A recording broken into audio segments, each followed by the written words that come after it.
Hello everyone. देखिए एक और क्वेश्चन सॉल्व करते हैं हम। ये अपना फरवरी 22 का क्वेश्चन है CSIR नेट का। ठीक है।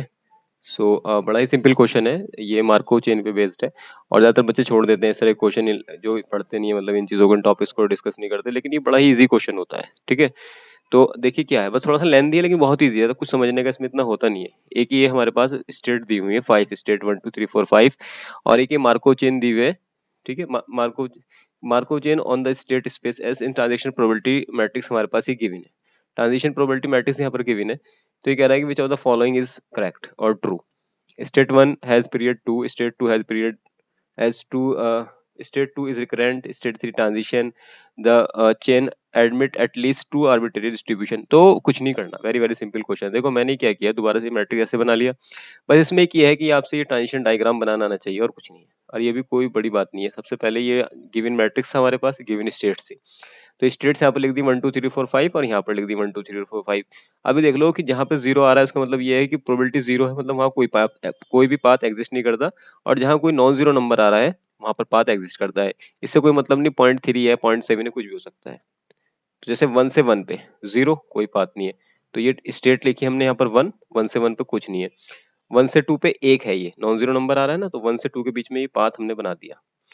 फिर 1 से 3 पे एक पाथ एग्जिस्ट कर रहा है, तो 1 से 3 पे भी एक पाथ मैंने यहाँ पर ऐसे बना दिया। 1 से 4 पे कोई पाथ नहीं, 1 से 5 पे कोई पाथ नहीं है। अब चलते हैं 2 पे। 2 से 1 पे, 2 से 1 पे कोई नहीं है। डायरेक्शन, एरो की डायरेक्शन ध्यान रखने की, 2 से 1 पे नहीं है, ये 1 से 2 पे है। ऐसे 2 से 2 पे कोई नहीं है, जीरो आ रहा है। 2 से 3 पे एक पाथ एग्जिस्ट कर रहा है। ठीक है ना। 2 से 3 पे भी एक पाथ बन गया, तो हमने इसके बीच में फिर से वैसे पाथ ड्रॉ कर दिया, एरो ड्रॉ कर दिया इसके बीच में। ठीक है। 2 से 4 पे ये हो गया, एक पाथ हो गया। 2 से 4 के बीच में ये वाला पाथ दिखाई दे रहा है हमें। 2 से 5 पे कोई नहीं है।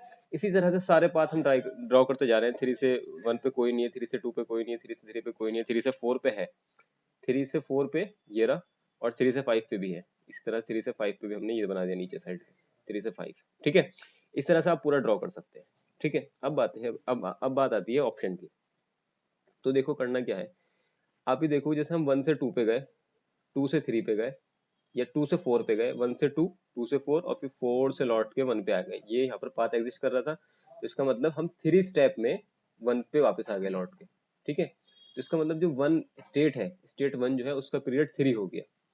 फिर ऐसे ही हम किसी दूसरे को देख, फिर हम यहाँ से सपोज गए 1 से 2 पे, और 2 से 3 पे, और 3 से 5 पे, और 5 से फिर लौट के आ गए इसके ऊपर, 1 के ऊपर। तो इस कंडीशन में 1 स्टेट जो है उसका पीरियड हो गया 4। फिर ऐसे ही हम किसी दूसरे पाथ से चल के देखेंगे और देखेंगे कितने पाथ उसमें लग रहे हैं, तो उन सभी पाथ का अगर जीसीडी ले ले, तो वो कहलाता है उस पीरियड का, उस स्टेट का पीरियड। तो यहाँ पर हमने देखा, जो लैम्डा होता है, इसको लैम्डा 1 से डिनोट कर रहे हैं, मतलब लैम्डा 1 का मतलब ये पीरियड ऑफ स्टेट 1। स्टेट 1 का पीरियड जो होता है जीसीडी होता है नंबर ऑफ स्टेप्स। तो पहले 3 स्टेप लगे, फिर 4 स्टेप लगे, फिर ऐसे 5 या 6 स्टेप लगेंगे, उन सबका जीसीडी फाइंड करेंगे तो 1 आ जाएगा। तो इसका मतलब स्टेट 1 जो है उसका पीरियड हो गया, पीरियड कितना हो गया उसका 1 हो गया। ठीक है। ऑप्शन 1 क्या कहता है, ऑप्शन 1 कहता है स्टेट 1 हैज पीरियड 2, तो ऑप्शन हो गया हमारा फॉल्स। ठीक है। सेकंड देखिए, सेकंड स्टेप क्या कहता है, स्टेट 2 हैज रिकरेंट। रिकरेंट वो होती है, कोई स्टेट रिकरेंट कहलाती है अगर वो, हम जिस पीरियड से चले उस पे, जिस भी स्टेट से चलते हैं उस स्टेट पे आने का पाथ एग्जिस्ट करता हो। अगर नहीं करता है तो फिर ट्रांजिशन हो जाएगी। तो जैसे हम, ये कह रहा है स्टेट टू के बारे में कह रहा है, तो स्टेट 2 ये है, स्टेट 2 है ये जैसे हमारे पास। तो स्टेट 2 में देखो, अगर हम 2 से 3 पे जाएंगे, 3 से 5 पे जाएंगे, 5 से लौट के 2 पे आ जाएंगे, पाथ एग्जिस्ट कर गया। ऐसे 2 पे 4, 2 से 4 पे जाएंगे, 4 से 1 पे जाएंगे, 1 से फिर लौट के 2 पे आ जाएंगे, ये सारे पाथ एग्जिस्ट कर रहे हैं। तो इसका मतलब ये कैसी है, ये जो स्टेट 2 है, ये हमारे पास सारे, आप सारे पाथ ऐसे चेक कर सकते हैं। तो इसका मतलब ये है कि स्टेट 2 जो है वो हमारे पास ट्रांजिएंट स्टेट है, क्योंकि हम लौट के, सॉरी रिकरेंट स्टेट है, क्योंकि लौट के हम उस पे आ रहे हैं। तो ऑप्शन 2 हो जाएगा हमारा, बी हो जाएगा करेक्ट। ठीक है। सी क्या कह रहा है कि स्टेट 3 जो है वो ट्रांजिशन होगी अगर उनके बीच में पाथ एग्जिस्ट नहीं करेगा। चलिए स्टेट 3 को देखते हैं। स्टेट 3 ये है, 3 से 5 पे जाएं, 5 से 2 पे जाएं, 2 से फिर लौट के 3 पे आ सकते हैं, तो पाथ एग्जिस्ट कर दिया। ऐसे ही आप 3 से 4 पे जाएं, 4 से 1 पे जाएं, 1 से फिर 3 पे आ जाएंगे, एक और पाथ एग्जिस्ट कर दिया। फिर 1 से 4 पे जाएं, 4 से 1 पे जाएं, 1 से 2 पे जाएं, 2 से फिर 3 पे आ जाएं, तो इनके बीच में ही पाथ एग्जिस्ट कर रहा है। तो इसका मतलब ये हो गया कि ये भी कैसी हो गई हमारे पास, ये भी होगा हमारी रिकरेंट, ये भी रिकर हो रही है, रिकरेंट स्टेट हो गई 3 स्टेट। लेकिन ऑप्शन ये कह रहा था कि ये जो स्टेट है वो ट्रांजिशन है, मतलब पाथ एग्जिस्ट नहीं करता है, तो इसका मतलब ये हो गया कि हमारा सी ऑप्शन भी हो गया फॉल्स। ठीक है।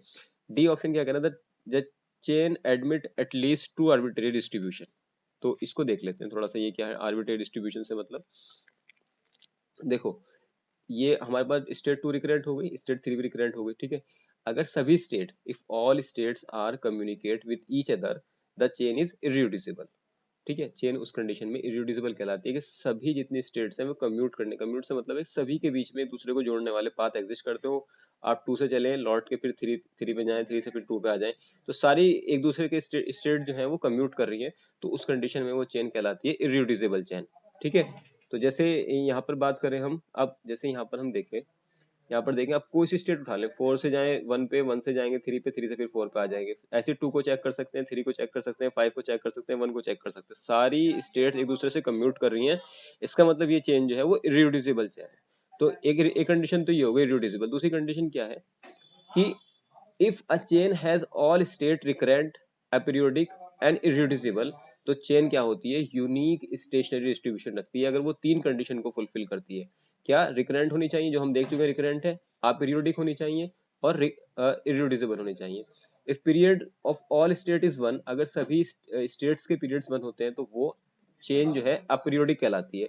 अब सबके पीरियड आपको चेक करने पड़ेंगे, बिल्कुल इसी फॉर्मूले से जो हमने यहाँ पर लिखा था कि पीरियड 1 तब कहलाएगा उसका अगर उसका जीसीडी 1 आता है। जो उनके पाथ्स हैं उन पाथ पे चलने के बाद अगर जीसीडी 1 आता है तो हम कहते हैं कि जैसे आप 2 से चले, 2 को चेक करें, 2 से 3 पे गए, 3 से 5 पे जाएंगे, 5 से 1 पे जाएंगे, 1 से फिर आके लौट के 2 पे आ जाएंगे, तो यहाँ पर हमारे पास 4 पाथ हो गए। फिर कोई और दूसरा देखें, 2 से 4 पे जाएं, 4 से 1 पे जाएं, 1 से 3 पे आ जाएं, तो 3 हो गए। ऐसे 4 3 5 से ये नंबर्स आएंगे, इन सब का जीसीडी लेंगे तो 1 आ जाएगा। तो यहाँ जितनी भी स्टेट्स हैं सबका पीरियड यहाँ पर 1 है। इसका मतलब हम ये जब सारी स्टेट्स का पीरियड 1 होता है तो उस कंडीशन हम कहते हैं कि चेन जो है हमारी वो एपीरियोडिक है। ठीक है, कोई चेन अगर एपीरियोडिक हो, रिकरेंट हो और इरिड्यूसिबल हो तो उसके पास यूनिक स्टेशनरी सॉल्यूशन होता है, इस यूनिक स्टेशनरी डिस्ट्रीब्यूशन होता है। लेकिन यहाँ पर जो है ऑप्शन, हमारा जो ऑप्शन 4 है वो कह रहा है कि एटलीस्ट 2 आर्बिट्रेरी डिस्ट्रीब्यूशन, तो इसका मतलब ये हो गया कि ऑप्शन 4 भी हमारा फॉल्स हो गया। Okay, so only option 2 is correct and rest are false. I hope ये बिल्कुल क्लियर हो गया होगा आपको। फिर भी कोई डाउट है तो प्लीज कमेंट सेक्शन जरूर बताएं, and if you like the contents please like subscribe channel. Thank you and thank you again.